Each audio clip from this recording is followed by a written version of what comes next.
अल्लाह ताला ने इस माह मुबारक यानी रमज़ानुल मुबारक के महीने की ख़ास अपनी तरफ निस्बत फरमाई है। हदीस में आता है रमज़ान हक़ ताला का महीना है क्योंकि हक़ ताला की तजल्लियात ख़ासा इस माह मुबारक में इस कदर नाजिल होती हैं जो दूसरे महीनों में नाजिल नहीं होती। लिहाजा हमें इस माह मुबारक यानी रमज़ानुल मुबारक के महीने की कदर करनी है और गुनाहों से बचना है और रोज़े रखने हैं।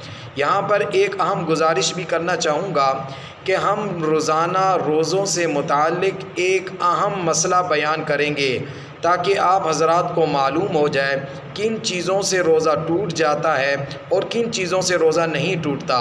लिहाजा उसके लिए आप हमारे चैनल को सब्सक्राइब ज़रूर करें ताकि हमारी आने वाली हर वीडियो आप तक पहुंच सके।